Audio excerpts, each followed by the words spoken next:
байланысты жаңағы таптық көзқарастағы ақындар мен талас арасындағы осыған байланысты комиссия құрылды ғой дейді.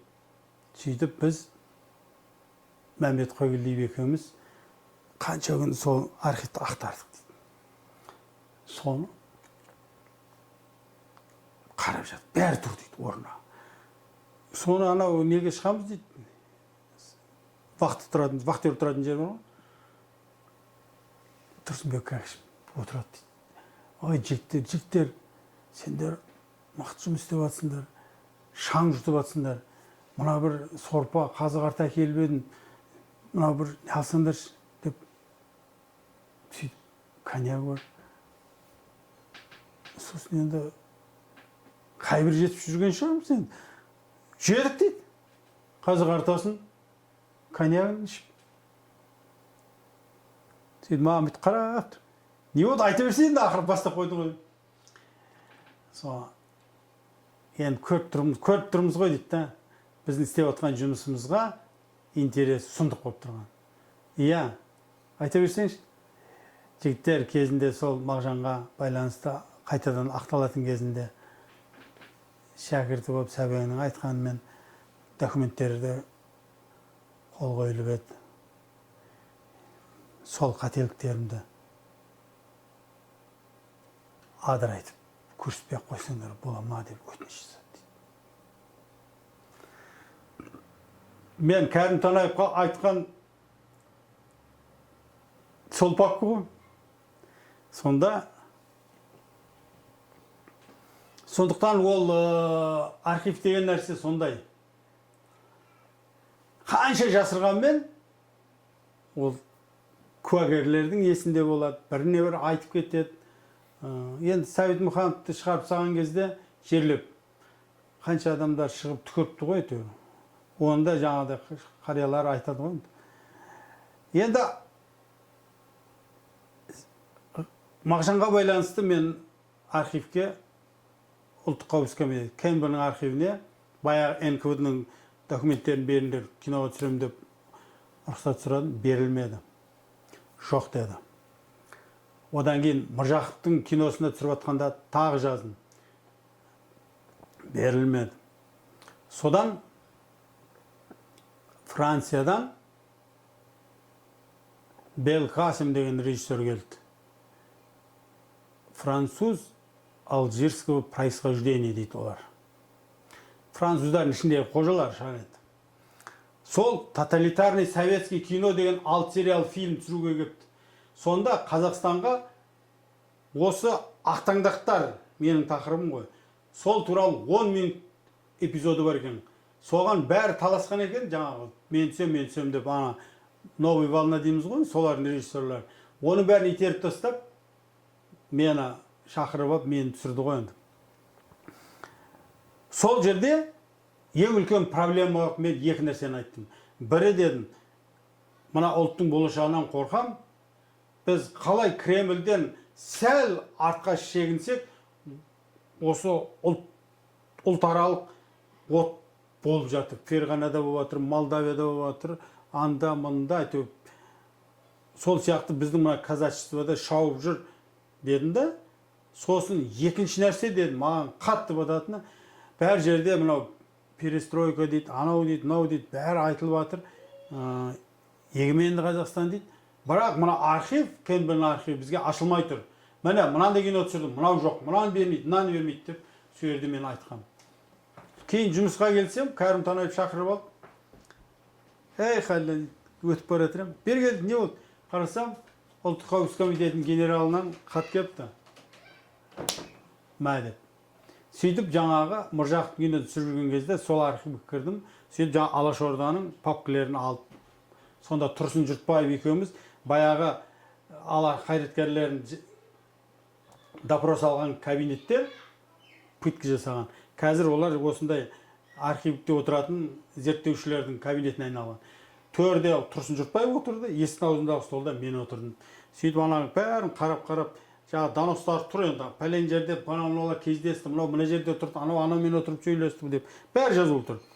Соның бәрін белгілеп, енді киноға түсірейін деп белгілен камераны әкеліп бір күн сөйтіп едім, маған кураторым тұрып айтты. Қалеке деді, Халил Ниматович, мына жерді мына кісіні көрсетпей-ақ қойыңызшы. Бұл кісі біздің генералдың бір бәлесі, құдасы. Одан кейін тағы бір документ. Мынаны көрсетпей-ақ қойыңызшы. Бұл пәленшенің, осының пәленше деген баласы бізде жұмыс істейтін еді. Ол үшін бірде-бір доностың көрсетілмеуіне артында адамдар тұр. Сосын енді не істеймін? Маған бәрібір дедім. Қағазды алдым да, қара қағаз лентаны қырқып, жаңа фамилиялардың үстін бәрін жауып қойдым да, мына түсіріп алдым. Сөйттім да. Сондай тұр ғой, Міржақыптың оралуы деген кино тұр. Мағжанда мен оны аламағам. Міне, осы сонда мен жаңағы ұлттық қауіпсіздік комитетіне, кейін осы Алматы департаментіне бастығына бардым. Енді Мағжандарды атылғаны, басқағаны, допрос, енді соны кім донос жазып бермейсіз бе енді? Киноны көрсетпеймін ба мен мынау енді 50 жылдан кейін, қанша жылдан кейін? Деп кірдім. Ана кісі өте ақылды кісі екен. Сондай бір жұмсақ, білмеймін ғой, мына енді өздерінің әскерилеріне, органға соң қатаң шығар енді. Айналайын, інім деді. Қазақ халқы әлі дайын емес, қазақ қоғамы. Бірін-бірі етін жегелі тұр, бөлініп. Ал енді сен бұны апарып, жарқ еткізіп, алмас қылыштай бұтсын шарып тастайтын болсаң, не болады? Режиме бауым. Уақыты келеді, сол кезде ашамыз деді. Бірақ Дүкенбай Досжанов екеуміз талай сырластық. Ол кісі туралы кино түсірдім ғой. Әлжан Абдуллаев деген досым спонсор болып. Сонда ұлттық КНБ-ның архивіндегі осы құжаттарды алып қарасаң, біресе көк сиямен белгіленген 1, 2, 4, 5 деп, одан кейін қара сиямен, болмаса қаламмен. Және әр неше жылда келіп оралам ғой, папкілерге. Арасынан 10 документ жоқ, анерден мынау жоқ, анерден мынау жоқ. Сонда қарап отырсаң, нөмірлер азайып баратыр. Алдыңғы цифрда ол 148 болса, кейін 112 болады. Бұл нені білдіреді? Бұл святая святых дейді ғой. Ең барып тұрған ешкімнің тұмсығы кірмейтін архивтің өзінде қазақтың осындай үлкен ұлы тұлғаларына жасалған қиянаттың дерегі болып саналатын сол документтердің, құжаттардың өзі қазір қазақтың мұнайы қалай тоналып жатыр, байлығы. Сол сияқты руханияттағы құнды не ғой енді? Бүкіл қазақты екіге бөліп тастап, баррикаданың екі бетіне кетті ғой бұлар енді. Міне, солар осылай жоғалып жатыр. Бұл барып тұрған ең жексұрын осы болып саналады. Анау байлығың жоғалса, тоналса, орнына әйтеуір келер. Мынау не болады сонда? Сонда кезінде қазаққа ұлттық мүддесіне жасалынған қиянатты баррикаданың мына бетінде бар, мына бетінде де бар. Енді осыларды әкеліп қазір. Енді Мәскеудегі архивтің бәрі солардың арқасында, Мәскеудің архивінің жариялаудың арқасында анау хаттардың бәрі шықты ғой енді. Сталинге жазылған тікелей өзіне. Қазақ қоғамы қараңыз. Бұл нені білдіріп тұр? Бұл біздің қоғам шынында да ешқандай демократиялық қоғам емес қой мынау. Архивтің өзін трайбализммен тазалайтын болса не болады? Оның үстіне мен неге бардым? Красногорск архивке, Москваның түбінде. Подольск деген архивте көркем кинолардың несі жиналған, және военный архив. Ал Красногорскіде директ киноның архивтері жиналған. Сол жерге барып, осы егемен Қазақстанның кезіндегі бір керек деректерді іздеп отырдым. Абдрахман Умар інім бар қасымда. Содан бір нәрсені іздеп отырмыз, табылмайды. Нұрсұлтан Назарбаевтың қасында кезінде соның ең жақын соратниктері болып, любимчтері болып жүргендер, кейін баррикаданың мына бетіне шыққаннан кейін солардың бәрін Сталиннің кезінде де сондай ғой. Сталиннің қасында бәрі суретке түседі, кейін анау ұсталып атылып кетсе, фотодан ғана емес, кино кадрдың өзінен соның тұрған жерін бояп, түрін көрсетпей тастайды. Сол сияқты бір архивті іздеп таппай жатырмын. Сөйтсем, сөйерде отқан бір еврей кісі бар еді, бұрыннан танимын.